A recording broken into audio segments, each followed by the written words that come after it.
ولا قوة إلا بالله العلي العظيم. بسم الله الرحمن الرحيم. الحمد لله رب العالمين، والصلاة والسلام على سيد المرسلين أبي القاسم محمد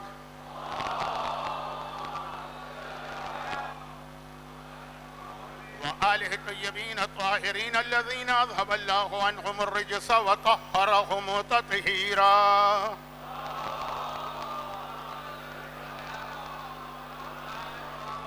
سيما على الإمام المنتظر والحجة الثاني شرجل اللهم له الفرج ولعنة الله على أعدائهم أجمعين من الأزل إلى الأبد. أما بعد فقد قال الله الحكيم في كتابه الكريم. بسم الله الرحمن الرحيم. مرج البحرين يلتقيان بينهما برزخ لا يبغيان فبأي آلاء ربكما تكذبان يخرج منهما اللؤلؤ والمرجان فبأي آلاء ربكما تكذبان. صدق الله العلي العظيم. اللهم إنا نشكو إليك فقد نبينا وغيبة ولينا وكثرة عدونا وقلة عددنا وتظاهر الزمان علينا وشدة الفتن بنا. سبحانك يا الله تعاليت يا رحمن أجرنا من النار يا مجير. سبحانك يا رحيم تعاليت يا كريم أجرنا من النار يا مجير.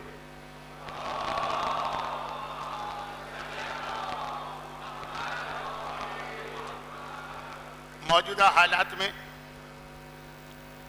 میرے اپنے جو جسمانی مسائل ہیں وہ اپنی جگہ ایک مسئلہ ہے، اس کا مجھے ممبر سے بیان کرنا بھی اچھا نہیں لگتا، لیکن صرف اس لیے پہلی تقریر میں نے بیان کیا کہ ان مسائل کی وجہ سے جو مومنین کرام سے میرا رابطہ ماہ رمضان میں کٹا رہتا ہے تو غلط فہمی پیدا نہ ہو، دل میں خیال نہ آ جائے کیا مولانا بہت بڑے ہو گئے ہیں، بہت مغرور ہو گئے ہیں، بہت بد اخلاق ہو گئے ہیں، باہر جانے کے بعد بدل گئے ہیں، ہم کو دیکھتے بھی نہیں ہیں، ہمارے سلام کا جواب بھی نہیں دیتے. پیغمبر نے ایک ہی جملہ کہا تھا نا، اپنی بیوی جناب صفیہ کے ساتھ مدینے کی ایک گلی میں کھڑے. جناب صفیہ مدینے والوں کے لیے ایک اجنبی خاتون ہے، ٹھیک ہے پیدا مدینے میں ہوئی ہیں، جوان بھی مدینے میں ہوئی ہیں، لیکن شادی کے بعد تو خیبر چلی گئیں، اور فتح خیبر کے بعد جب پیغمبر سے نکاح ہو کے مدینے میں آئیں تو مدینے کی آبادی بدل چکی ہے، ڈیموگرافی چینج ہو چکی ہے، تو نہیں پہچانتے لوگ کون ہیں. اور پیغمبر ایک گلی میں ان کے ساتھ کھڑے باتیں کر رہے ہیں، کوئی صحابی گزرے جلدی سے نگاہیں نیچے کر لی اور آگے بڑھنے لگے. پیغمبر نے آواز دے کے روکا تھا کہ نہیں روکا؟ رک جاؤ رک جاؤ، یہ کوئی اور عورت نہیں ہے، یہ میری بیوی صفیہ. تو جب اس صحابی نے گھبرا کے کہا تھا کہ یا رسول اللہ میرے سامنے آپ کو صفائی پیش کرنے کی کیا ضرورت، بھلا میں یہ گستاخی کر سکتا ہوں، یہ جسارت کر سکتا ہوں کہ آپ کے بارے میں میرے دل میں کوئی غلط خیال آئے کہ آپ کسی نامحرم عورت کے ساتھ اس سنسان گلی میں کھڑے ہوں گے؟ پیغمبر کے جواب کا خلاصہ یہ تھا کہ دیکھو بہت زیادہ یعنی کیا کہیں گے اوور کانفیڈنس نہ ہو. ان الشیطان یجری فی ابن آدم کمجری الدم، شیطان آدم کے بیٹوں کے جسم میں اس طرح گردش کرتا ہے جیسے خون گردش کرتا. خون پہ تمہارا کنٹرول نہیں ہے نا. اسی طرح شیطان چاہے تو نبی اور امام کے بارے میں بھی غلط خیالات دل میں پیدا کر سکتا ہے. چنانچہ تمہاری ذمہ داری ہے کہ ایک مرتبہ اپنی صفائی پیش کر دو، جسے ماننا ہے مان لے، نہیں ماننا تو پھر تمہارا فریضہ ادا ہو گیا. اس لیے میں نے ابتدا میں پہلی مجلس کے شروع میں کچھ گزارشات اپنے حوالے سے کی تھی. اچھا ابھی جو میں نے اتنا آپ کا وقت لیا ہے یہ بہت اہم موضوع بننے والا ہے. جب شیطان گمراہ کرنے پر آتا ہے تو امامت کے حوالے سے بھی اتنا گمراہ کرتا ہے کہ آقا حسن مجتبیٰ کو دیکھ کر ان کی فوج کے سپاہی سلام کرتے ہیں، السلام علیکہ نعوذ باللہ یا مذل المومنین، اے مومنوں کو ذلیل کرنے والے آپ پہ ہمارا سلام. لیکن یہ موضوع ذرا تھوڑی دیر کے بعد آئے گا، لیکن یہ شروع والی گفتگو جو ہے وہ اس کے حوالے سے بھی ہے. کہ کبھی حد سے زیادہ اپنے آپ پر یہ اعتماد نہ کریں کہ ہم گمراہ نہیں ہو سکتے، ہم سیدھے راستے سے نہیں ہٹ سکتے. ٹھیک ہے، ہم کافر نہیں ہو سکتے، ہم منافق نہیں ہو سکتے، لیکن ایسے خیالات شیطان پیدا کر کے ہمیں سیدھے راستے سے ہٹا سکتا ہے، اور یہ بات کیجیے. لیکن میرے اپنے ذاتی مسئلے اپنی جگہ. اس وقت مجموعی اعتبار سے ساری دنیا میں تشیع اور اسلام جس مشکل مرحلے سے گزر رہا، یہ دعا افتتاح کا جملہ میں دوہرا رہا، اللہم انا نشکو الیک. خدا بندہ اب اس وقت کس سے فریاد کرے، کس سے شکوہ کرے؟ کون ہے دنیا میں اس وقت ہماری بات سننے والا اور ہمارے شکوے کو توجہ دینے والا؟ بس تو ہی تو ہے نا. آخر میں تو ہی وہ ہے کہ ہر شکوہ، ہر شکایت، ہر فریاد جو تجھ سے ہوگی. یہی فریاد ہے کہ دیکھ تو نے نبی کو بلا لیا ہے، امام کو غائب کر دیا ہے، دشمنوں کی تعداد بڑھ گئی ہے، دوستوں کی تعداد کم رہ گئی ہے، پورا زمانہ ہمارے خلاف ہے، پورا زمانہ. اور ایک کے بعد ایک شدت الفتن، فتنوں پہ فتنے آ رہے ہیں. تو یہ حالات، دعا افتتاح آج کی دعا نہیں. ہمارے پاس جو یہ دعا آئی ہے، امام زمانہ نے غیبت صغرا میں اپنے دوسرے نائب محمد ابن عثمان ابن سعید احوازی کو بتائی اور کہا تھا کہ ہمارے شیعوں سے کہنا کہ ہر رمضان میں یہ دعا پڑھتے رہیں 30 کے 30 دن ہمارے ظہور تک. لیکن بعض علماء تو کہتے ہیں کہ دعا چھٹے امام نے تعلیم کی. تو یہ تو پورے 1400 سال سے پڑھی جانے والی دعا ہے، لیکن آج کے زمانے میں اس جملے کی جتنی زیادہ ہمیں ضرورت پڑ رہی ہے، شاید اس سے پہلے کم پڑی ہو. زمانہ گزرا ہوگا، شیعت ہمیشہ سے مصروف جہاد بھی رہی ہے، دشمنوں کا ٹارگٹ بھی رہی ہے، لیکن فی الحال تو اس وقت یہ سارے جملے ہمارے اوپر پورے اتر رہے ہیں. ان حالات میں ذہن بالکل حاضر ہی نہیں. لوگوں نے مجھ سے کہا بھی تھا کہ مولانا یہ جو 2 دن سے آپ بات کر رہے ہیں بہت بے ربط سی بات ہے، کچھ سمجھ میں نہیں آ رہا، کچھ مزہ نہیں آ رہا. اگرچہ جو کل رات کی تقریر تھی میری، اس کا موضوع بہت اہم تھا. ایک بہت ہی بدتمیزی والا جملہ کہہ رہا ہوں، بدتمیزی والا. اور صرف اس لیے کہ نہ میرا ذہن اس وقت اتنا کام کر رہا ہے اور نہ ہی وقت میرے پاس اتنا ہے کہ اس کو میں ذرا بنا کر، سوار کر، فلٹر کر کے پیش کروں. لیکن اللہ جانتا ہے کہ میری نیت بدتمیزی کی نہیں ہے، پیغام آپ تک پہنچانا ہے. اور وہ یہ ہے کہ جتنی شدت کے ساتھ دشمن رہبر شہید کے پیچھے لگے ہوئے تھے، یاد رکھیے اب یہ میرا جملہ بہت بدتمیزی والا ہے، اس سے زیادہ نہ صحیح تو اتنی ہی شدت کے ساتھ انتظار ہو رہا ہے آیت اللہ العظمیٰ آغا سیستانی کی موت یا انتقال کا. اب باقاعدہ وہاں پہلے سے ایک نقشہ تیار ہے، پہلے سے ایک پلاننگ موجود ہے کہ اب یہ سیستانی تو ایک ایسی شخصیت نکل کے سامنے آ گئی کہ اب ہم اس وقت اس پوزیشن میں نہیں ہیں کہ ان کو کچھ نقصان پہنچا سکے. لیکن ان کے بعد پھر تشیع کو کوئی ایسا مرجع ملنے نہیں دینا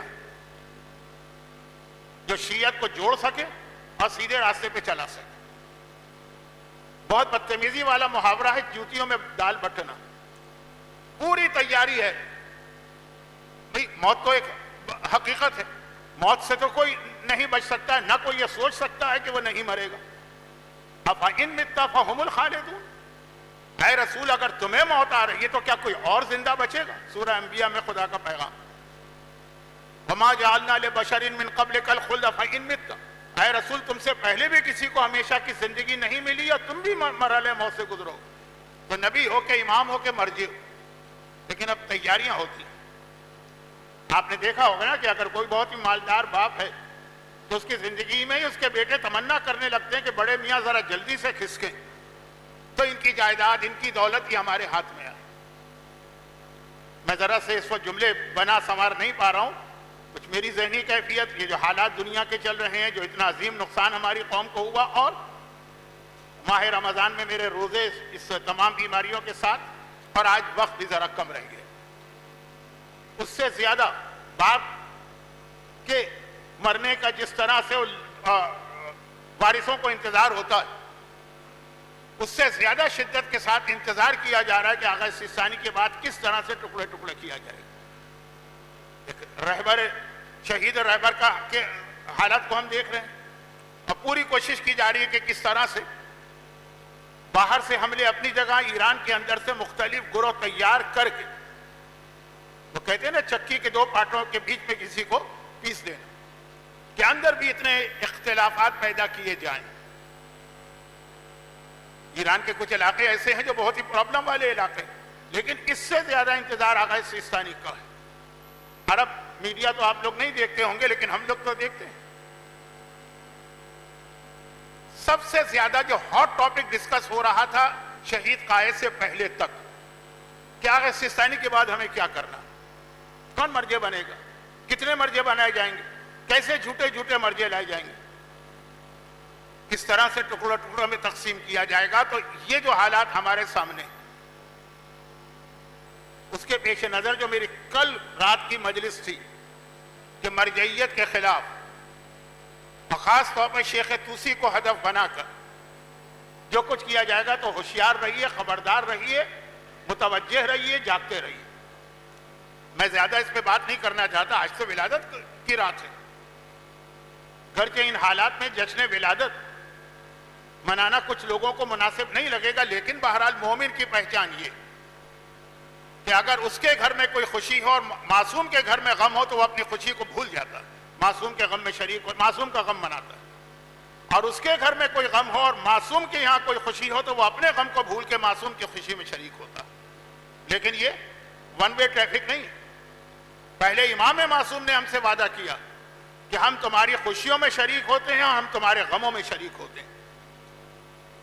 یعنی فرض کیجئے کہ آج اگر یہ جو حالات پیش آئے 2 دن پہلے، اگر میری ماں کی میت بھی آج ہوتی اور یہ ولادت کی تاریخ آتی، میں پہلے امام کا جشن مناتا، والدہ کا غم بعد میں کرتا، اور یہ میری کیفیت نہیں، آپ میں سے ہر ایک کی ہوگی۔ اس لیے مجھے آقا حسن کا ذکر کرنا لازم، اور میں یقین کے ساتھ کہہ رہا ہوں کہ خود شہید رہبر بھی اس وقت آقا حسن کی محفل میں بیٹھے ہوئے واقعاً جشن منا رہے ہوں۔ اور ایک جملہ میں اور کہہ دوں، اب یہ جو جملہ ہے نا، یہ پوری ایک تقریر ہے جس کا فی الحال مجھے وقت نظر نہیں آ رہا، لیکن اشارے میں ایک آدھ بات کرنا۔ ابھی آپ نے دیکھا کہ CWO کے نوجوانوں نے اپنی قوم کے کچھ محسنوں کی خدمات کو سراہتے ہوئے ان کو ایک شیلڈ دی۔ یہ تو خیر ان کی جانب سے ایک جذبہ تشکر تھا، ورنہ ایسی شخصیات ان چیزوں کی محتاج نہیں ہوتی۔ البتہ اس میں انہوں نے میرا نام بھی شامل کر دیا جو کسی اعتبار سے بھی اس کا اہل نہیں تھا، خیر وہ چھوڑ دیجیے بات۔ واقعاً جو ایک مومن کے لیے شیلڈ ہے، واقعاً، یا اس سے بڑھ کے بات کہوں کہ اولمپک میں گولڈ میڈل جیت کے کوئی آتا ہے تو کیا حالت ہوتی ہے اس کی۔ پاکستان کے ایک کوئی نیزہ پھینکنے والا تھا، اس کو گولڈ میڈل میرا، پوری قوم پاگل ہو گئی، تو وہ کتنا خوش ہوگا۔ لیکن مومن کا گولڈ میڈل کیا ہے؟ مومن کا گولڈ میڈل ہے راہ خدا میں جتنی زیادہ وہ زحمتیں، تکلیفیں اور مصیبتیں برداشت کریں۔ ابھی میرے حوالے سے برادر محترم نے ایک جملہ کہا، غلام عباس صاحب نے، کہ جی وہ حج میدان احد میں آج بھی آپ جائیے گا تو پیغمبر نے سارے شہیدوں کو ایک جگہ دفن کیا۔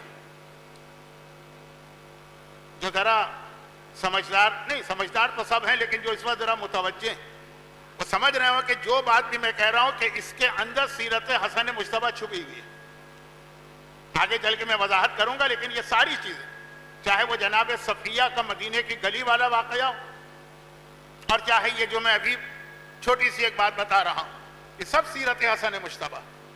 تھوڑی دیر میں واضح ہوتی ہے، ولادت کے حوالے سے مجھے اس انداز کا جشن نہیں پڑھنا ہے، لیکن آقا حسن کے کچھ فضائل، آقا حسن کی کچھ سیرت، آقا حسن کو کچھ امتحان۔ تو اب یہ بھی توجہ دیجئے گا کہ میدان احد میں مسلمانوں کو اتنا بڑا نقصان ہوا جو 2 دن پہلے کی مجلس میں نے عرض کیا۔ جنگ احد اختتام کو پہنچ گئی، پیغمبر میتوں کو دفن کر رہے ہیں۔ وہ سب شہیدان راہ خدا تھے، اس لیے نہ غسل دیا گیا، نہ کفن پہنایا گیا انہی کے کپڑوں میں، لیکن نماز جنازہ اور دفن۔ اب پیغمبر نے یہ کیا کہ 70 شہیدوں میں سے 67 کو ایک جگہ دفن کیا، جسے ہم لوگ اپنی زبان میں آسانی سے کہتے ہیں گنج شہیدہ، جو میدان کربلا میں بھی آقا سجاد نے اسی انداز سے دفن کیا کہ باقی سارے شہید ایک جگہ. پہلے رسول خدا کر چکے تھے 67 ایک جگہ، 3 شہید الگ سے دفن کیے. ان میں سے ایک تو سمجھ میں آتے ہیں جناب حمزہ، جن کا ٹائٹل ہے سید الشہداء. چھٹے امام سے پوچھا گیا مولا سید الشہداء آپ کے دادا آقا حسین ہیں کہ جناب حمزہ؟ فرمایا غیر معصوم جتنے گزرے ہیں ان سب کے سردار، غیر معصوم جتنے شہید ہوئے ان کے سردار حمزہ، اور غیر معصوم اور معصومین کو اگر ملا لو تو سب کے سردار ہمارے دادا. تو سید الشہداء جناب حمزہ سمجھ میں آتا. آقا حسین کا لاشا کربلا میں بعد میں پامال ہوا، پہلے میدان احد میں ہندا نے جناب حمزہ کے لاشے کو پامال کیا یا مسلح کی، لیکن ان کے پائیتی عبداللہ جہش کو دفن کیا باقی شہیدوں سے الگ کر کے. ان کی کیا خاصیت تھی کہ ان کو جناب حمزہ جیسا ہی اسٹیٹس دیا. یقیناً بھانجے بھی بنتے ہیں جناب حمزہ کے، لیکن اس وجہ سے نہیں. ان کی ایک دعا تھی، ایک دعا. یہ دعا کب مانگی تھی؟ میدان احد میں جاتے وقت.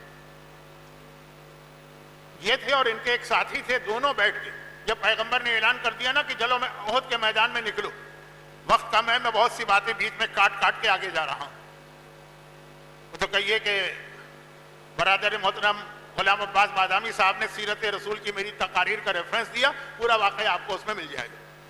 جب پیغمبر نے اعلان کیا تو سب چلے، اور جو ایک طریقہ ہوتا ہے مجاہد جاتا ہے پہلے دعا کرتا ہے پھر جاتا ہے. یہ اور ان کے ساتھی بیٹھے ہوئے، دونوں نے دعا مانگی. انہوں نے اپنے ساتھی سے پوچھا تم نے کیا دعا مانگی؟ کہا یہ میں نے دعا مانگی ہے کہ کل اللہ مجھے ایسے جہاد کا موقع دے کہ میں دشمنوں کے لاشوں پہ لاشیں گرا دوں اور جیت جاؤں اور مسلمانوں کو میری وجہ سے کامیابی ملے. اور تم نے کیا دعا مانگی؟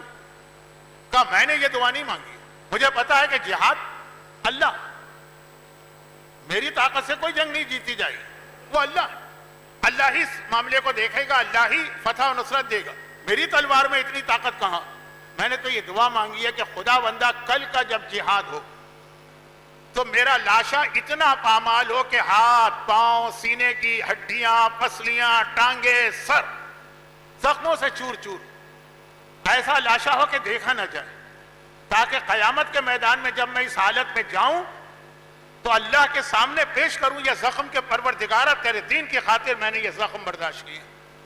یہ مومن کا گولڈ میڈل ہوتا ہے جو دین خدا کی خاطر وہ زحمتیں اٹھاتا، چاہے وہ ہماری بچی ہو جو اپنے حجاب کی وجہ سے پورے خاندان کی ٹونٹی کا نشانہ بنے، اور چاہے راہ خدا میں عبداللہ جہش جیسا مجاہد ہو جو میدان احد سر سے پیر تک. حضور ابن یزید کا یہی جملہ ہے نا، جب ان کو شہید کیا گیا کہا میری ہتھکڑی بیڑی نہ کھولو، اسی حالت میں رسول خدا کے سامنے جانا چاہتا ہوں. تو اصل شیلڈ، اصل گولڈ میڈل، اصل جو مومن کی کامیابی، جو اصل مومن کا میڈل ہے نا، وہ یہ ہے کہ تم نے دین خدا کے لیے کتنی قربانیاں دی. مگر دین خدا کا معاملہ بڑا عجیب. دین خدا کہتا ہے پہلے اپنے آپ کو بدلو پھر دین کے لیے قربانی دو. اور یہ جو اپنے آپ کو بدلو یہ ماہ رمضان کا میرا موضوع تھا، لیکن 2 دن اس پہ بات نہیں ہو سکی، آج بھی نہیں ہو سکے گی، آخری 2 دن میں بات ہوگی. اور اس حوالے سے سب سے بڑا امتحان اگر کسی نے دیا تو وہ آقا حسین، مگر امام حسن کا امتحان بھی چھوٹا امتحان نہیں. بلکہ ایک عجیب بات میں کہنے جا رہا ہوں، اب عجیب تو نہیں رہی، علماء بیان کرتے رہتے ہیں، لیکن بہرحال کچھ بچوں کے لیے پھر بھی نئی بات ہوگی اس لیے بتا رہا ہوں. اگر آپ دونوں شہزادوں کی زندگی دیکھیں، کون شہزادے؟ سورہ رحمان کی آیت مکمل ہوتی ہے ان شہزادوں کی ولادت پر. سورہ رحمان میں خدا نے اپنی مختلف نعمتیں گنائی ہیں نا، اور خالی گنوائی نہیں ہے، بعد میں بار بار کہا فَبِأَيِّ آلَاءِ رَبِّكُمَا تُكَذِّبَانِ، تم اپنے رب کی کس کس نعمت کا انکار کرو گے اور جھٹلاؤ گے.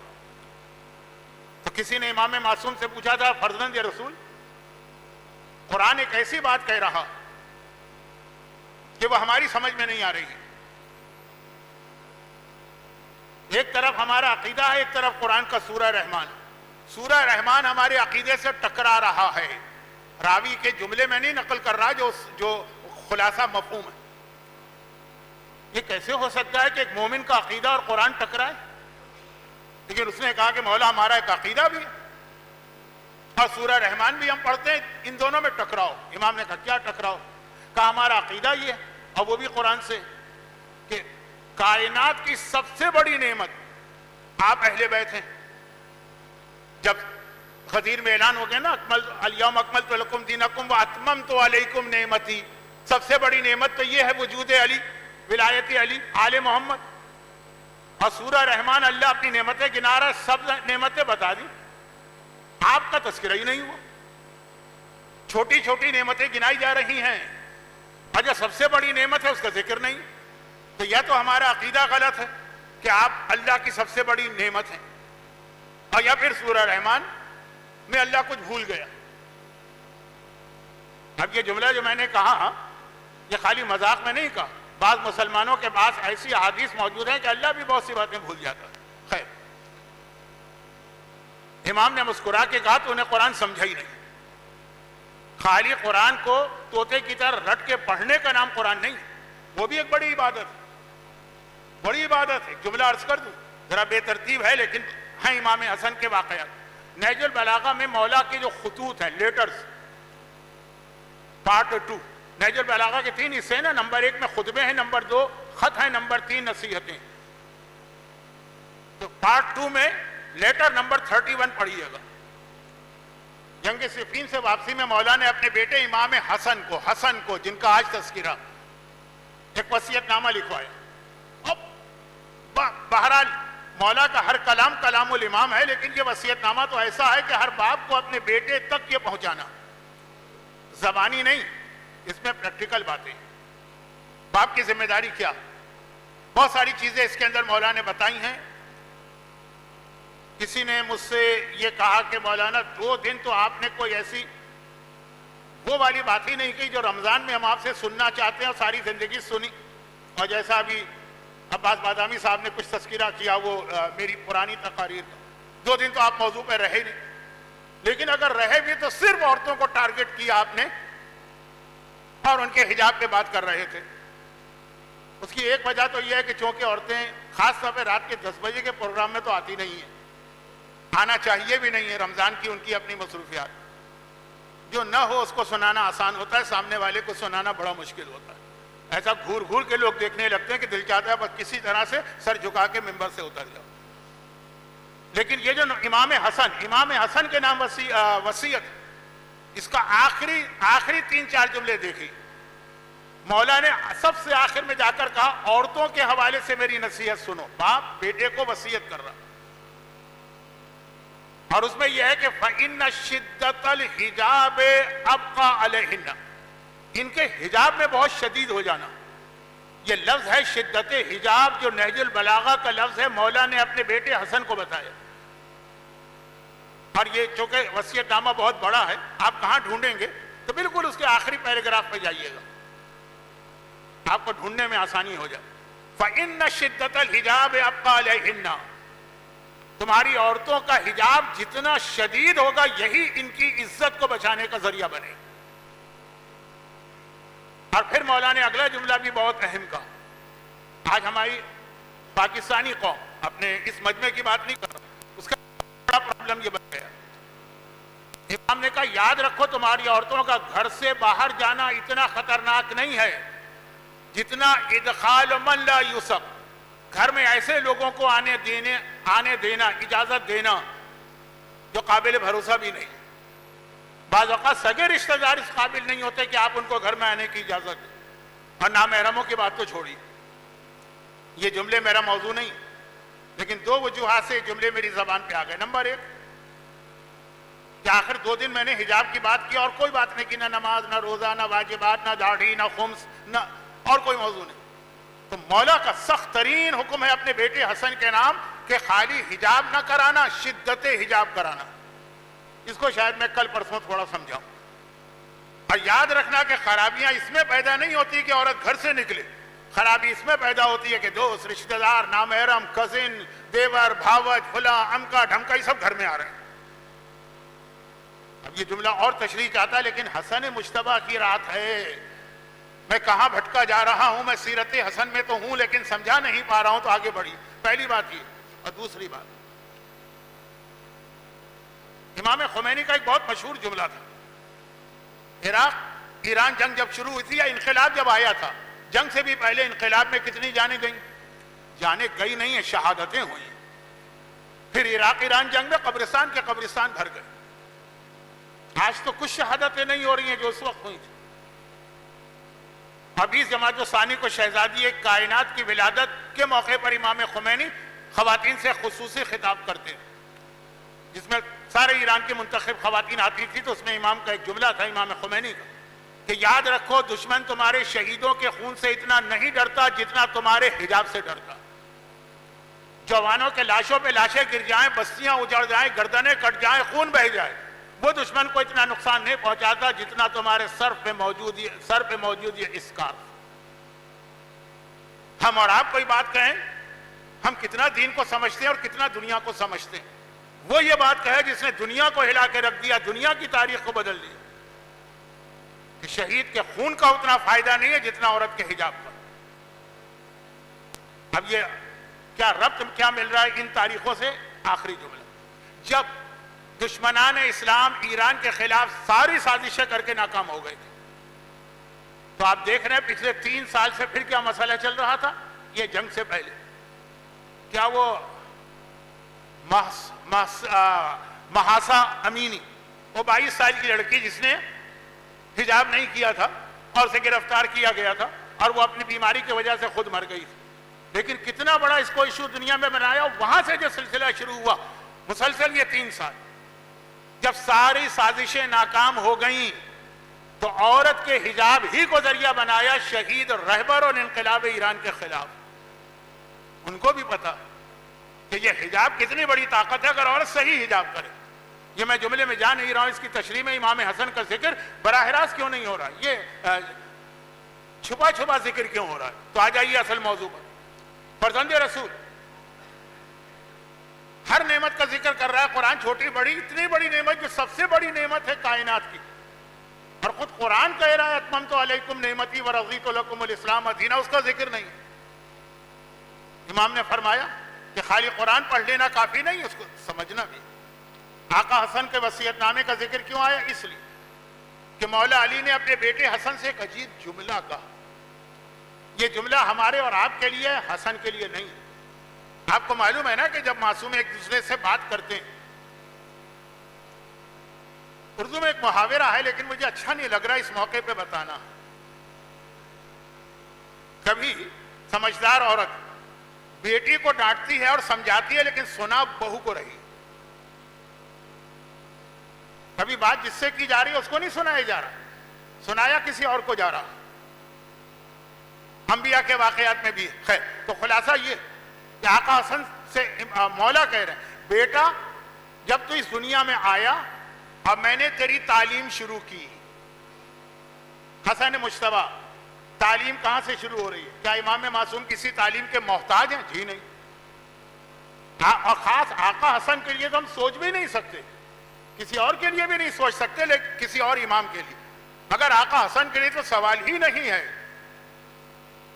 کیونکہ انہی کا تو واقعہ ہے نا کہ جب ام ایمن جناب آمنہ کی کنیز، جنہوں نے پیغمبر کو بچپنے میں ظاہری طور پہ پالا تھا، گھبرا کے رسول کے پاس آئی تھی اور کہا تھا کہ یا رسول اللہ 3 دن کا حسن گہوارے میں اس طرح سے لیٹا ہوا مسلسل آسمان کو دیکھ رہا، جیسے مردے کی آنکھیں جو ہیں وہ حرکت نہیں کرتے نا، پتھرائی بھی آنکھ. خدا خیر کرے میرا شہزادہ زندہ ہے کہ نہیں؟ پیغمبر نے مسکرا کے کہا فکر نہ کرو، اس وقت حسن 7ویں آسمان پر لوح محفوظ کا مطالعہ کر رہا، گہوارے میں موجود 3 دن کا بچہ ہے، ابھی 3 دن، خالی 3 دن. کہہ رہے لوح محفوظ کا مطالعہ کر رہا ہے. تو حسن مجتبیٰ کے بارے میں کوئی سوچ ہی نہیں سکتا کہ مولا علی کو ان کی تعلیم کا کوئی وہ پراپر نظام بنانا پڑا. لیکن ہمارے اور آپ کے بچوں کے لیے کیا جملہ ہے مولا کا؟ نہج البلاغہ لیٹر نمبر 31. ابتدا تو کا میں نے ابتدا کی تیری تعلیم کی کیسے؟ بے تعلیم کتاب اللہ و تعویل ہی و بشرائع الاسلام و احکام ہی و حلال ہی و حرام ہی. پورا ایک سسٹم بنا کے دیا امام علی نے اپنے بیٹے حسن مجتبیٰ کو سنا کر ہمارے اور آپ کے بچوں کے لیے. میں نے تیری تعلیم شروع کی کتاب خدا کی تعلیم سے اور اس کی تعویل سے. ایک ہوتی ہے تعلیم, آپ نے بچے کو یاد کرا دیا الحمدللہ رب العالمین الرحمن الرحیم مالک یوم الدین ایاک نعبد و ایاک نستعین اہدنا الصراط المستقیم. میں تراویح نہیں پڑھ رہا تھا لیکن وقت چونکہ کم ہے اس لیے ذرا تیز ہو گیا. اہدنا الصراط المستقیم سکھا دیا آپ نے. پھر اس کو سمجھائیے بھی کہ یہ صراط مستقیم ذات علی ہے. مولا نے کہا کہ انا صراط مستقیم دعائے ندبہ میں بھی ہے, کئی حدیثوں میں بھی ہے. تو تعلیم کتاب ایک چیز ہے, کتاب سکھانا, پڑھنا سکھانا, اور تعویل پھر اس کو سمجھانا کہ اب یہ صراط مستقیم آیا تو اس سے مراد کیا ہے. لا یمسہ الا المطہرون, اس کو صرف پاک لوگ چھوئیں گے. یہ کاغذ پہ لکھا ہوا قرآن ہے یا کوئی اور پاک لوگ ہیں جن کا تذکرہ. تو کہا میں نے تجھے کتاب کی بھی تعلیم دی اور تعویل ہی اور کتاب کی تشریح بھی کی. جو ہمارے بہت سے مسلمان غلطی کر رہے ہیں, کتاب تو یاد کر لیتے ہیں, اس کی تشریح ان کو نہیں ہوتی. ہمارے ہاں یہ ہونا چاہیے. وبشرائع الاسلام واحکامہ, اور دین کی بنیادیں سکھائیں, دین کے احکام سکھائے, وہ حلال ہی وہ حرام ہی. تھوڑا سا آپ لوگ پیچھے ہو جائیے, آپ اور آپ. اور حلال خدا اور حرام خدا کی تعلیم دی. یہاں سے میں نے آغاز کیا. دیکھیے پوری ایک تقریر ہے کہ ایک جملہ ہے, مولا نے ترتیب بتائی کس طرح سے آگے بڑھنا. اس کے بعد ایک جملہ مولا کا ایسا ہے, یہ سب حسن کے نام علی کا خطاب جاری ہے. لیکن جیسا کہ میں نے کہا کہ بظاہر لگ رہا ہے کہ حسن کو بتا رہے, لیکن اصل میں ہمیں اور آپ کو سنا رہے.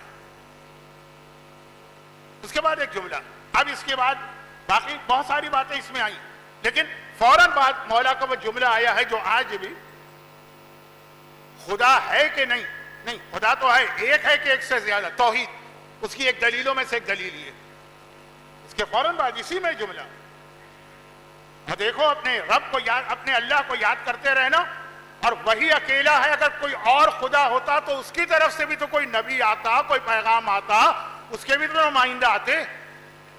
یہ توحید کی دلیلوں میں سے خالی ایک دلیل نہیں, ایک دلیل امام علی دے رہے. کیا پیغام اس میں؟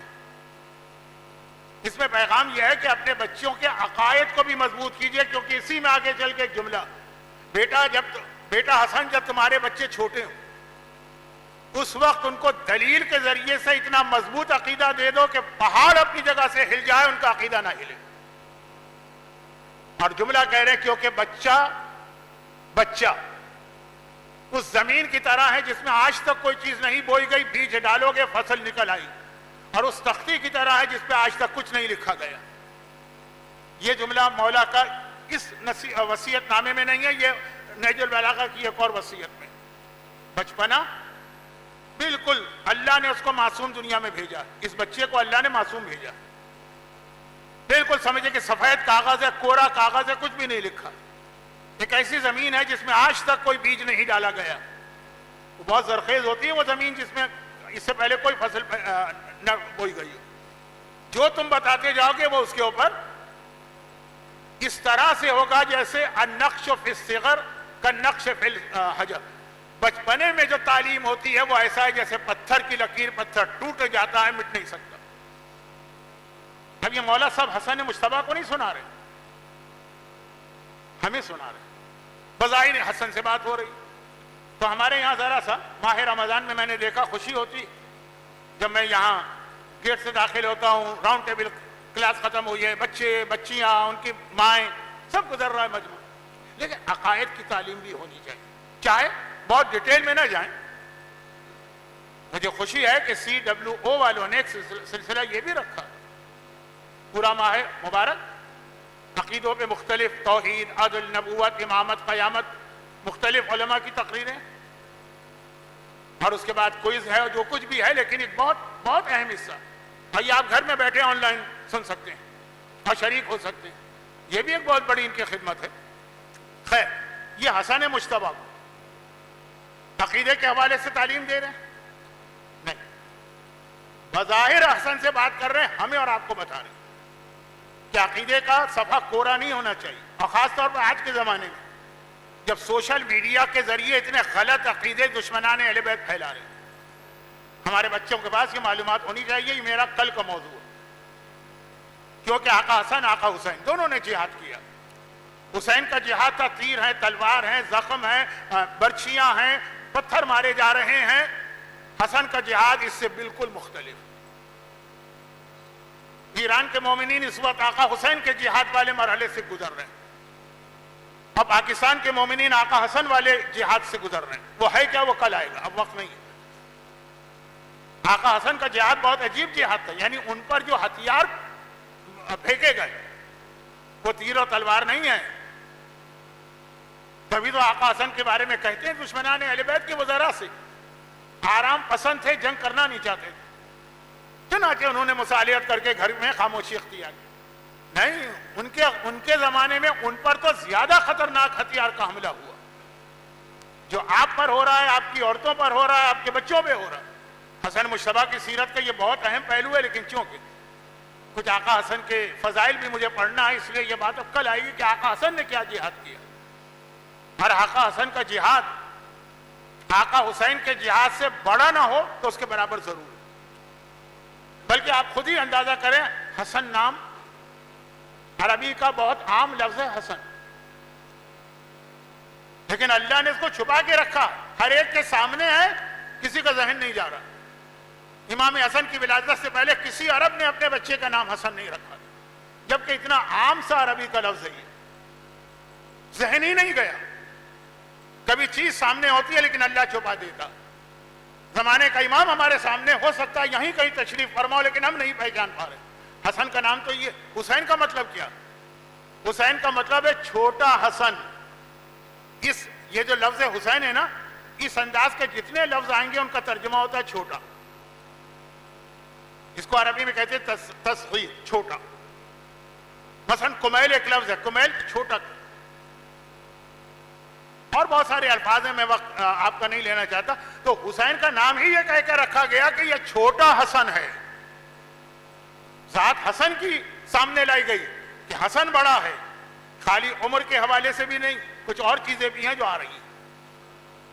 تو مولا اتنی نعمتیں اللہ نے گنوا دی ہیں قرآن کے اندر۔ امام نے کہا تم نے قرآن پڑھ لیا، سمجھا نہیں۔ سورہ رحمان میں ہمارا ذکر ہے، سامنے سے مولا کہاں پہ ذکر ہے؟ سورہ رحمان تو اکثر لوگوں کو زبانی یاد ہوتا، وہ تو عرب ہے، جلدی جلدی دہرا بھی دیا۔ مولا کہیں ذکر نہیں ہے، کہا یہ ابھی کیا آیت پڑھ رہے تھے، مرج البحرین یلتقیان بینہما برزخ لا یبغیان۔ کہا یہ قرآن نے بتایا دنیا میں کچھ اللہ کی نعمتوں میں دریا بھی، ترجمہ یہی ہے نا، کیونکہ یہ تو اتنی مشہور آیت ہے کہ بچے کو ترجمہ پتا۔ مرج البحرین، ہم نے دو دریا جاری کیے، یلتقیان جو آگے جا کے مل جاتے ہیں، لیکن بینہما برزخ، پہلے ان کے بیچ میں ایک رکاوٹ ہوتی ہے، لا یبغیان، جو ان کو ملنے نہیں دیتی۔ دنیا کے دریا کا ذکر ہے، اب لوگ ڈھونڈتے بھی ہیں نا کہ دریا کہاں، کوئی کہتا ہے کہ الہ آباد میں گنگا و جمنا، کوئی کہتا ہے کہ میڈیٹیرین، جبرالٹر پر میڈیٹیرین اور اٹلانٹک، پتہ نہیں، اتنا وقت نہیں ہے کہ میں جغرافیہ کی بحث میں جاؤں۔ امام نے فرمایا کیا سمجھ رہے، کیا اس سے پانی کے دریا مراد؟ ہم بحور الہدایہ، یہ اللہ ہدایت کے دریاؤں کا ذکر کر رہا ہے، یہی تو ہمارا ذکر ہے۔ وہ دو دریا، میرے دادا علی، میری دادی فاطمہ، جو ان کے بیچ میں پردہ ہے، وہ میرے جد امجد رسول خدا ہیں۔ اور پھر قرآن نے کیا کہا کہ جب یہ دو دریا ملیں گے، یخرج منہما اللؤلؤ والمرجان، تو اس میں سے موتی بھی نکلیں گے اور اس میں سے مرجان بھی نکلیں گے۔ سورہ رحمان کا موتی آج 15 رمضان کو حسن مجتبیٰ کی شکل میں آغوش زہرا میں آتا ہے، اور یہ پہلی عید الزہرا، یہ جملہ ہے تاریخ میں کہ شہزادی نے اپنی ولادت کے بعد سے لے کے حسن مجتبیٰ کی ولادت تک کوئی خوشی نہیں دیکھی۔ کسی حد تک آپ کہہ سکتے ہیں جب فاطمہ کی شادی ہوئی، لیکن وہ بھی صحیح جملہ نہیں۔ وہ شادی کے موقع پہ جو ماحول بنا دیا تھا مدینے کی منافقہ عورتوں نے، کہ اب یہ لفظ مناسب نہیں ہے، لیکن میں پھر بارگاہ الہی میں بھی معافی مانگتے ہوئے، شہزادی کونین کی بارگاہ میں بھی معافی مانگتے ہوئے بدتمیزی کا جملہ کہتا ہوں، وقت کی وجہ سے، کمی کی وجہ سے، کہ شہزادی کی شادی کے موقع پر ایسا ماحول بنا دیا تھا مدینے کی عورتوں نے کہ یہ شادی کے موقع پہ بظاہر خوشی کا موقع ہے، شہزادی بہت پریشان ہو گئی. تاریخ میں ہے نا کہ بابا کے پاس جا کے بھی ایک شکایت سے کی تھی، بیان کرنے کا وقت نہیں. صحیح معنوں میں پہلی خوشی اول سے آخر تک وہ آج ہے. عصری عید الزہرا جو ہے، جہاں زہرا کے گھر میں پہلی عید منائی گئی ہے، وہ 15 رمضان سن 2 ہجری ہے، جب حسن اس دنیا میں موتی کی شکل میں آئے. پھر حسین 1 سال کے بعد آئے چھوٹے حسن. اب آئیے آقا حسن کے حوالے سے 2-3 بہت مشہور باتیں. دیکھیے واقعات اتنے مشہور ہیں، لیکن پہلی بات جو میں کہہ رہا ہوں یہ پھر ذرا سی میری کل رات کی گفتگو سے متعلق ہے. ایسا لگا کہ کل میری گفتگو لوگوں نے توجہ سے سنی نہیں. کل میرا موضوع بالکل اور تھا. کل سے مطلب گزرا ہوا کل.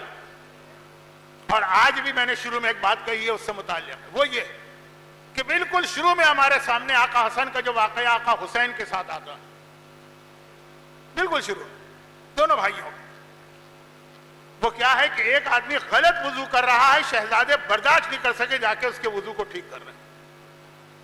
طریقہ کار کیا اختیار کیا، غلطی کرنے والے کی عمر کا خیال کرتے ہوئے اور یہ ذہن میں رکھتے ہوئے کہ جان بوجھ کے غلطی نہیں کر رہا ہے.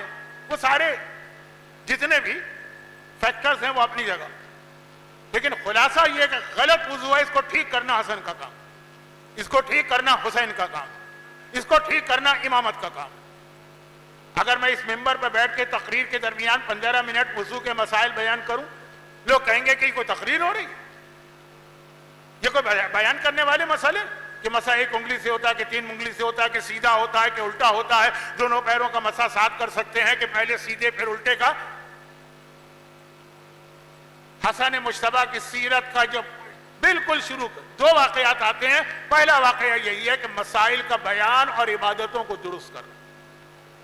اور واقعہ علی نے بھی نہج البلاغہ کے وصیت نامے میں کہہ دیا کہ جب میں نے تیری تعلیم شروع کی تو حلال ہی و حرام ہی، حلال خدا، حرام خدا اور احکام خدا. یہ چیز حرام ہے، یہ حلال ہے، اور احکام کیا؟ وضو کیسے ہوگا، نماز کیسے ہوگی، خمس کیسے ہوگا، حجاب کیسے ہوگا. یہ آقا حسن جن کی ولادت کی خوشی ہمیں آج منانا چاہیے تھی، جن حالات کے اندر ہم بیٹھے ہیں اس میں کم از کم فضائل تو ہم کو پڑھنا. لیکن اسلام بیلنس مذہب ہے. یہ بھی نہیں ہے کہ ہر وقت آپ کو مصلی پہ بٹھا دیں اور ہر وقت آپ کے ہاتھ میں مفاتیح الجنہ تھما دیں. آپ کا بچہ ایک نارمل بچے بننے کے بجائے مفاتیح الجنہ بن کے رہ گیا، یہ بھی اسلام نہیں. چنانچہ آقا حسن حسین کا دوسرا واقعہ بھی اسی عمر کا ہے. دونوں کھیل رہے ہیں اور کشتی لڑ رہے ہیں. مشہور واقعات ہیں، میں تفصیل میں نہیں جاتا کہ رسول خدا حسن کو شاباش دے رہے ہیں اور شہزادی کہتی ہیں بابا تو میرا حسین بھی تو ہے، اس میں آپ کیوں خاموش ہیں؟ کہا اس لیے کہ اس کو جبرائیل شاباش دے رہے ہیں. لیکن واقعے کا مطلب کیا کہ ایک طرف عبادتیں ہیں تو ایک طرف دنیاوی اعتبار سے ایک قسم کا لفظ اچھا نہیں ہے، انٹرٹینمنٹ بھی ہے، بیلنس. اور یہ بچپنے کی بات نہیں ہے. آقا حسن کی شہادت کے سال کا جو حج تھا اس میں بھی سلسلہ چلا. راوی گیا نا حج کے موقع پر، دیکھا 2 بھائیوں کے خیمے ساتھ ساتھ لگے، حسن بھی حج کر رہے ہیں، حسین بھی حج کر رہے ہیں. آج بھی میدان عرفات میں وہ جگہ ہے جہاں یہ خیمے تھے. چند سال پہلے تک اس کی نشانی بھی تھی. اور میں جب لے جاتا تھا اپنے قافلے والوں کو یا کسی قافلے کو ایک نصیحت کرتا، دیکھیں اس کو بچائیے، اس کو اتنا زیادہ ایکسپوز نہ کیجئے، اتنا ہائی لائٹ نہ کیجئے کہ جو دشمنوں کی توجہ نہیں ہے، توجہ ہو جائے تو مٹا دیں گے. لیکن بہرحال آپ کو پتا ہے کہ زیارت اور حج کے بعد قافلوں میں کمپٹیشن بھی شروع ہو جاتا. ہم زیادہ اچھے تھے، ہم زیادہ اچھے تو ہم نے زیادہ عبادت کرائی تو ہم نے زیادہ زیارت کرائی. جب یوٹیوب پہ کلپ آنے لگے فلاں قافلے کی زیارت، فلاں قافلے کی، اس کا نام و نشان مٹا دیا. ورنہ پہلے باقاعدہ وہ نشان موجود تھے، کیونکہ نشان بنائے تھے پرانے حکمرانوں نے.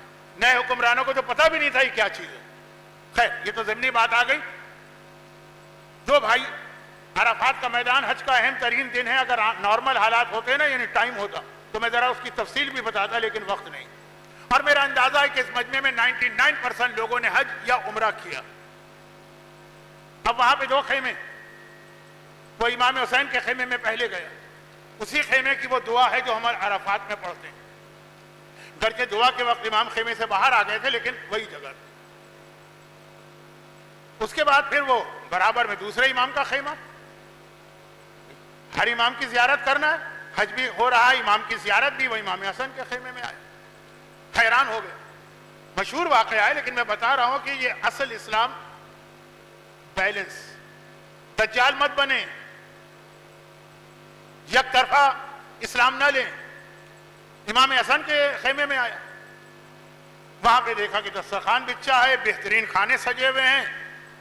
آج کل بہترین کھانے عرفات میں ملتے ہیں، امام حسن کا دسترخوان، لوگ کھانا کھا رہے ہیں، خوش ہو رہے ہیں. یہ آقا حسن کے پاس گیا، کہا کہ فرزند رسول برابر میں آپ کے بھائی کا خیمہ.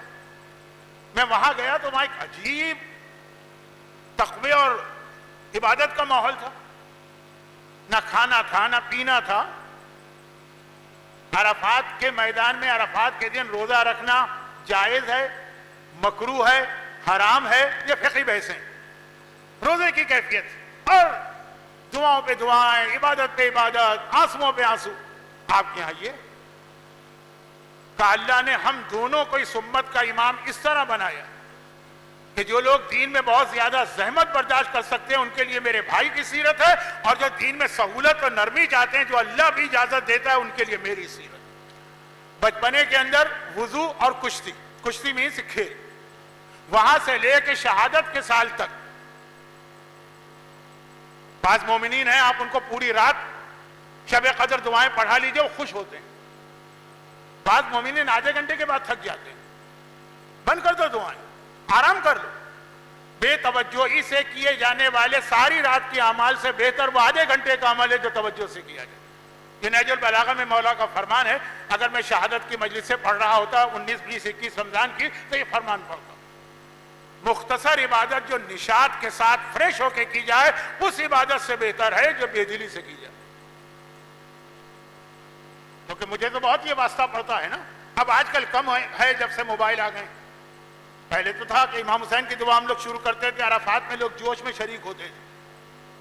اب ذرا لمبی دعا، لمبی ان کو کیا پتا کتنی لمبی دعا. میں تو دیکھ رہا ہوں نا سامنے.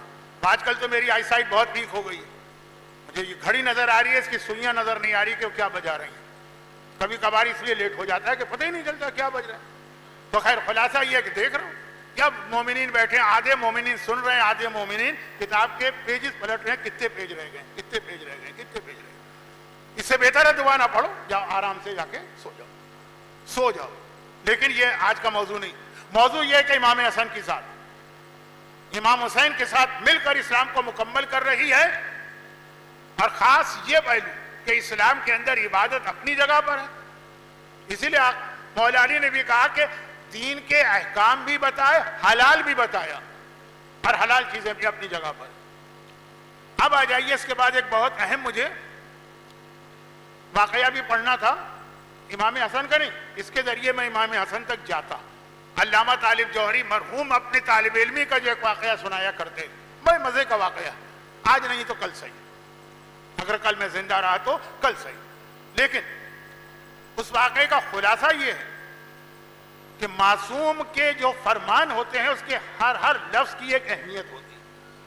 فرمان کی بات نہیں کر رہا کہ پورا جملہ، ایک ایک لفظ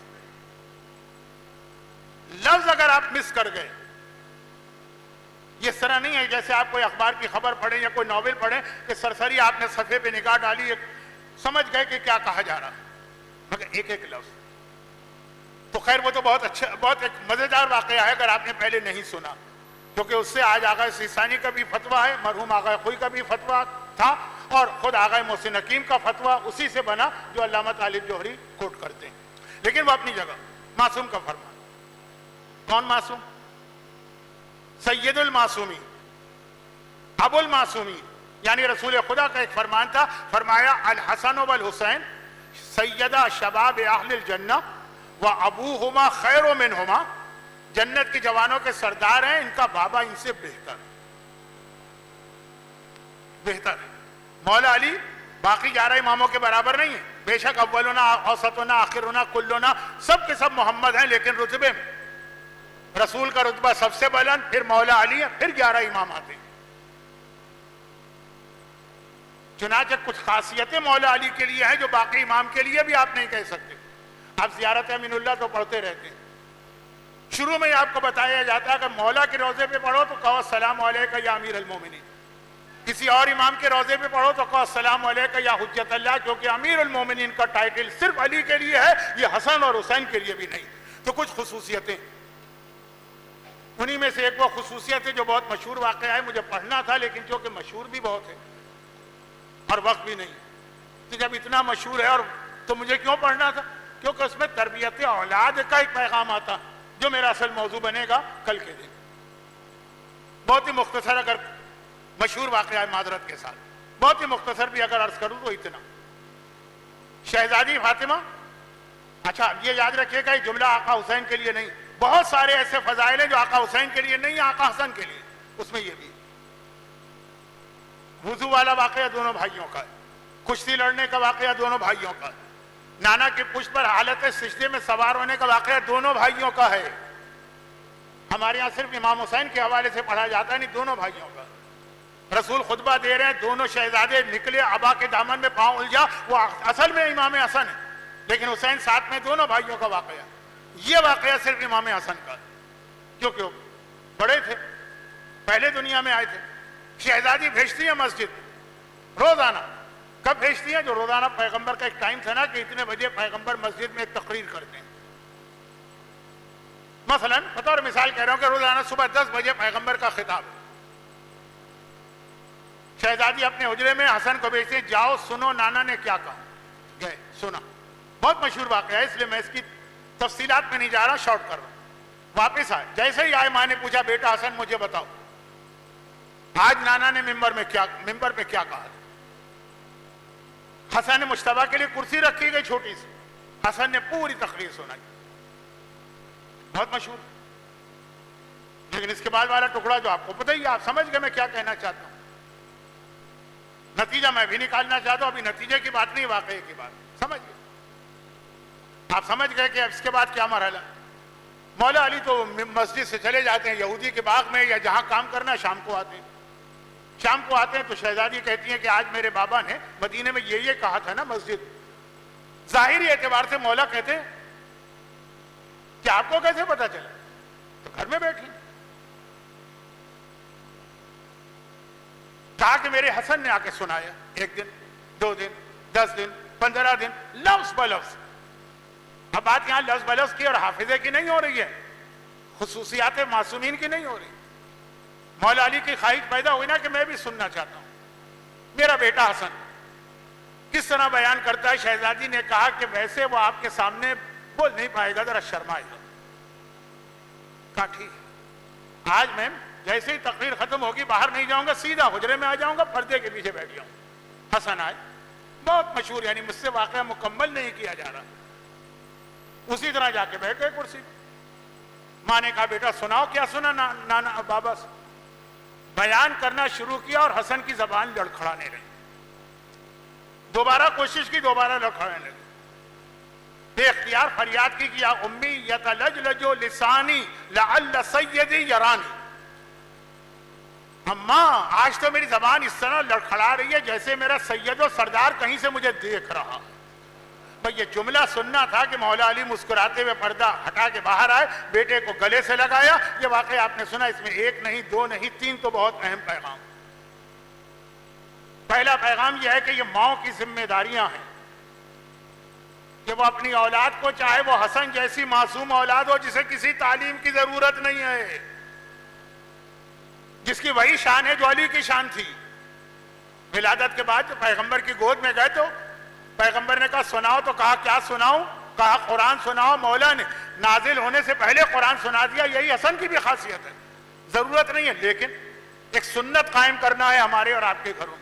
الحمدللہ ماہ رمضان میں رونقیں دیکھ رہا ہوں، مائیں بھی اپنے بچوں کو بھیج رہی ہیں، بچیوں کو بھیج رہی ہیں، خود بھی آ رہی ہیں، لیکن توجہ پورے سال کی ہے۔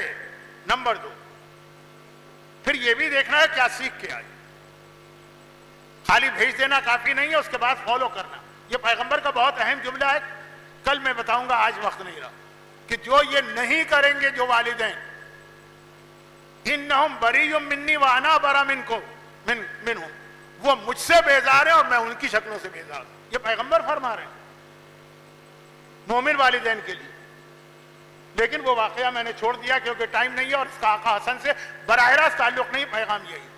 تیسری بات، خواتین کے لیے اس میں پیغام ہو کہ اگر کوئی عورت کسی وجہ سے خود دین کا علم حاصل نہ کر سکے جا کے تو گھر میں بیٹھ کے حاصل کرے، وہی زیادہ بہتر ہے۔ حسن مجتبیٰ کی نصیحت، گھر سے کم نکلنا چاہیے۔ اچھا، آج کل آن لائن اتنی فیسلٹیز ہیں کہ گھر میں بیٹھ کر زیادہ دین سیکھا جا سکتا ہے اور زیادہ دین کو بگاڑا بھی جا سکتا ہے۔ یہ جو ہماری اتنی خواتین ہیں جن کے عقیدے خراب ہو رہے ہیں، وہ وہی یوٹیوب اور ٹک ٹاک وغیرہ کے کلپ سن کر، کل کی بات، آج نہیں، لیکن میں تو آج خلاصہ کروں۔ لیکن چوتھی بات بہت اہم ہے اور وہ ہے کہ باپ کا احترام۔ باپ اس کام کا نہیں ہے کہ جب وہ بوڑھا ہو جائے تو اس کو اٹھا کر کسی اولڈ ہوم میں جا کے داخل کرا دیا جائے۔ گھر میں رکھا بھی جائے تو ایسے رکھا جائے جیسے کوئی فضول چیز کوڑے کا ڈھیر ایک طرف پڑا ہوتا۔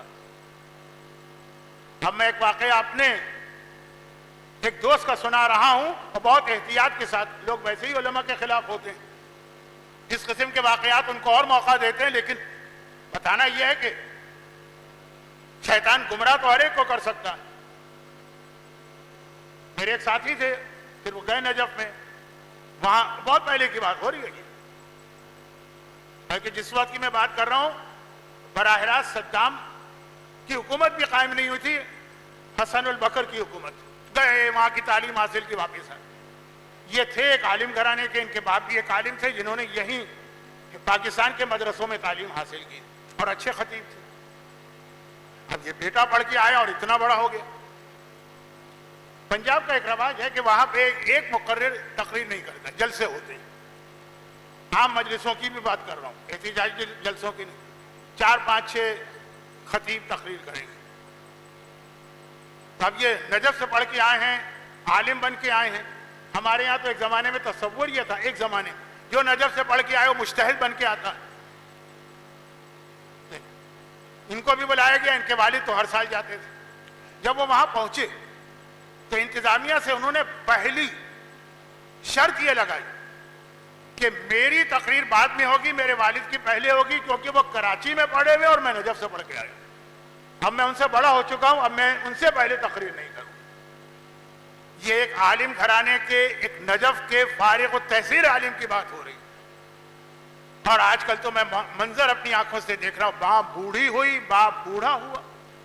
ایک باپ 10 بچوں کو پال لیتا ہے، 10 بچے مل کے ایک باپ کو نہیں پالتے۔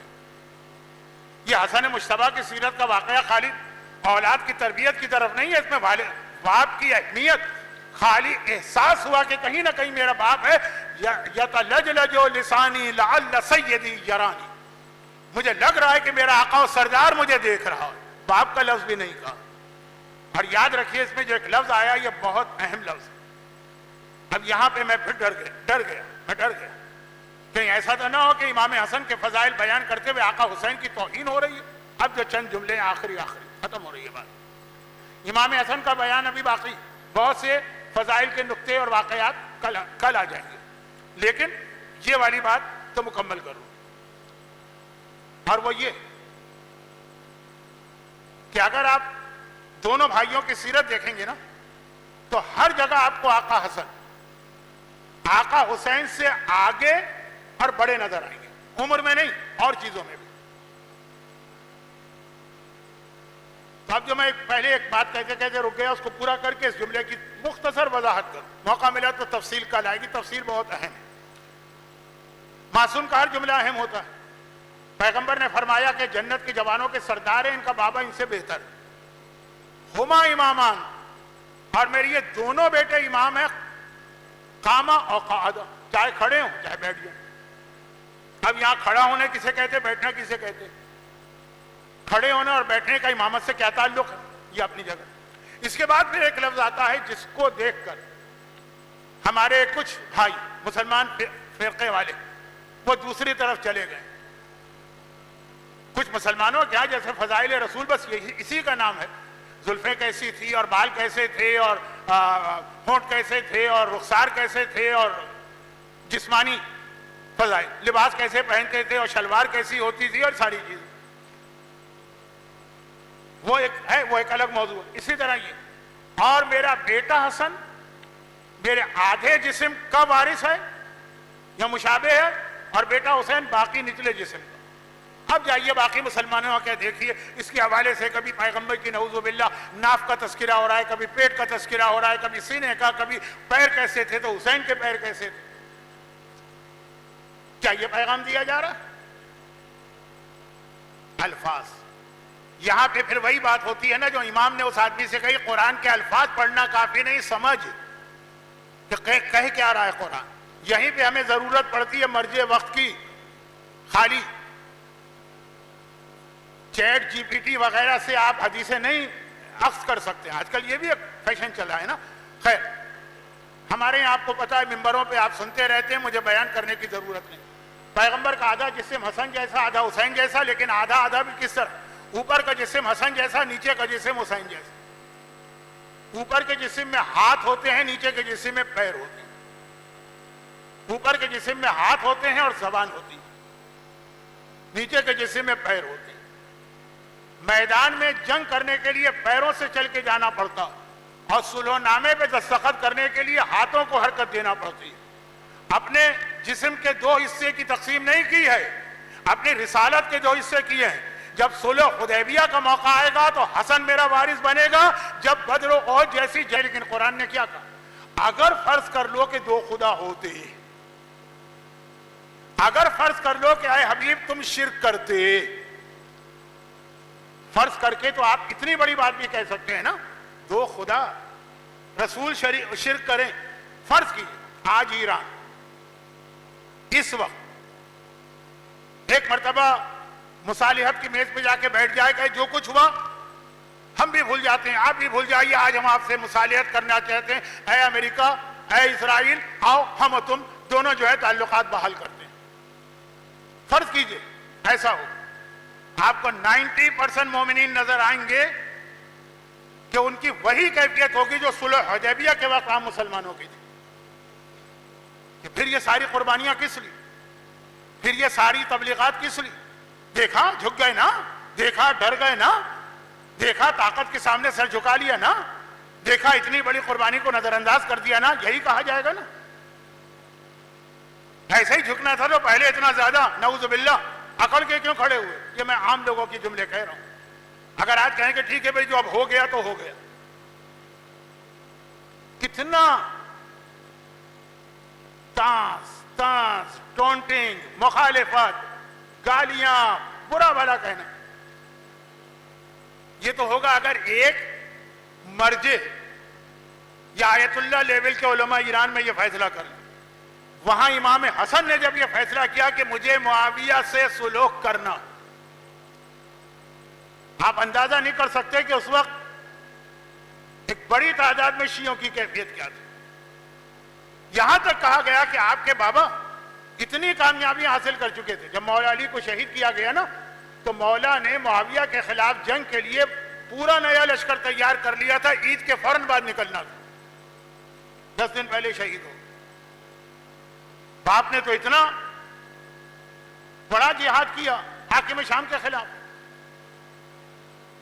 اور آپ جھک گئے، آپ دب گئے، آپ نے مصالحت کر لی۔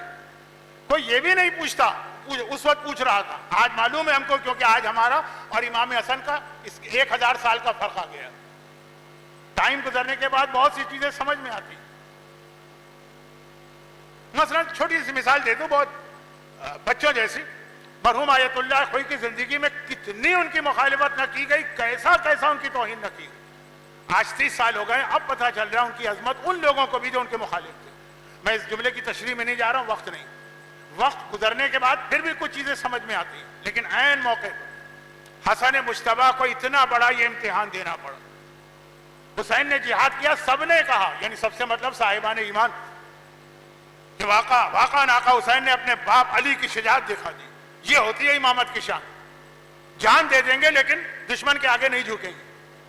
لیکن جب آقا حسن نے صلح نامے میں دستخط کی، اور کس کے آگے؟ یزید کا باپ، جو واقعاً یزید کا باپ ہی سمجھیے اس کو ہر طرح سے، کیسا شوق لگا صاحبان ایمان۔ یہ نہ سمجھیے کہ وہ امام تھے ان کے خلاف کون بولے گا، یقین رکھیے کہ آج اگر امام حسن ہوتے اور آج ہمارے سامنے سلو نامے پہ دستخط کرتے، ہمارے یوٹیوب چینل، ہمارے ٹک ٹاک، ہمارے واٹس ایپ، ہمارے انسٹاگرام امام حسن کے خلاف حرکت میں آ جاتے۔ وہی کہتے جو آغا خانی فرقہ کہتا ہے، جو زیدی فرقہ کہتا ہے کہ ہم امام حسن کو امام نہیں مانتے، پہلے امام علی ہیں، دوسرے امام حسین، کیونکہ حسن نے جنگ نہیں کی ہے اور خود ہی ہٹ گئے امامت سے تو لسٹ سے نکل گئے۔ ہم آغا خانیوں کو 6 امامی کہتے ہیں نا، وہ اصل میں 5 امامی ہیں۔ آج ہم یہی جملے کہتے ہیں، ہم سے مطلب سب لوگ نہیں، ہم ایک عام جو ماحول آپ جذباتیت کا دیکھتے ہیں نا، یہ امام حسن نے اتنا بڑا امتحان دیا، لیکن اسی وجہ سے کہ حسن کو اتنا بڑا امتحان دینا تھا، رسول خدا سے لے کے شہزادی فاطمہ سے لے کے امام علی سے لے کے امام حسن تک حسن کے فضائل زیادہ بیان کیے گئے، حسین کے فضائل کم بیان کیے گئے، کیونکہ پتا تھا کہ حسین کا ایک کارنامہ کائنات کے فضائل پر حاوی آ جائے گا، ضرورت نہیں ہے کچھ اور بتانے کی۔ اور پتا تھا کہ حسن کا ایک سلو نامے پہ دستخط کرنا اتنا لوگوں کی ٹونٹنگ اور توہین کا سبب بنے گا کہ حسن کا صحیح تعارف کرانا ضروری ہے، اور وہ صحیح تعارف کیا وہ انشاءاللہ کل آپ کے سامنے پیش کروں۔ لیکن بس اتنا یاد رکھیے کہ حسن کی ولادت کی جو خوشی منائی گئی، وہیں سے بات کر رہا ہوں، وہ حسین کی ولادت پہ بھی نہیں منائی گئی، حسین کی ولادت پہ آنسو بہائے گئے۔ کبھی جبرائیل آ کے مصائب بتا رہے ہیں، کبھی رسول خدا مصائب بیان کر رہے ہیں، کبھی فاطمہ رو رہی۔ صحیح پراپر جو خوشی ہے وہ حسن مجتبیٰ کی ولادت۔ آج کی رات واقعاً خوشی کی رات ہے، اور وہ دنیا میں آیا جو جوانان جنت کا سردار ہے، تو صحیح معنوں میں آج دعائے مجیر دل کی گہرائی سے پڑھنے کی دعا ہے، اجرنا من النار یا مجیر، اے پناہ دینے والے ہمیں آتش جہنم سے پناہ دے حسن مجتبیٰ کے وسیلے سے، اور اس جنت میں حسن کے ساتھ لے جا جہاں کے جوانوں کے سردار حسن ہے۔ آج کوئی زہرا کی خوشی کا اندازہ نہیں کر سکتا۔ میں پھر جملہ دہرا دوں کہ زہرا اتنی خوش حسین کی ولادت پہ نہیں تھی، وجہ میں نے بتا دی، واقعاً خوشی۔ جب اتنی خوشی ہے تو آئیے ہم اس خوشی سے خود بھی کچھ استفادہ کر لیں کہ اے خدا تجھے حسن مجتبیٰ جیسی عظیم ذات کا واسطہ، اور اس کی وجہ سے زہرا جیسی عظیم شخصیت کی خوشی کا واسطہ، صاحبان ایمان کے دامن کو تمام خوشیوں سے بھر دے، ان کی ساری حاجتیں پوری فرما، ان میں جو کسی مصیبت و پریشانی میں مبتلا ہیں حسن کے طفیل میں ان کی مصیبت و پریشانی دور فرما۔ خالی ہم زندوں تک نہیں، اگر ہمارے مرحومین خدا نہ خاصہ کسی عذاب میں مبتلا ہیں تو خوشی کے موقع پہ بادشاہ قیدیوں کو رہا کرتے ہیں، ہمارے مرحومین کو عذاب سے رہا کر کے جنت میں حسن کا ساتھی بناؤ۔ اور خدا بندہ حسن کے زمانے کی طرح اس وقت بھی صاحبان ایمان، دعا کا جملہ کل آئے گا، حسن کے زمانے کی طرح اس زمانے کے صاحبان ایمان کی جان، مال، عزت، آبرو، اولاد اور ایمان خطرے میں ہے۔ ہمارے جان، مال، عزت، آبرو، اولاد اور ایمان کی حفاظت کے لیے تمام دشمنان دین و ایمان کا خاتمہ فرماؤ اور اپنی آخری حجت کے ظہور میں تعجیل فرماؤ۔ السلام علیکم ورحمۃ اللہ وبرکاتہ۔ یہ سلام کیوں کیا میں نے؟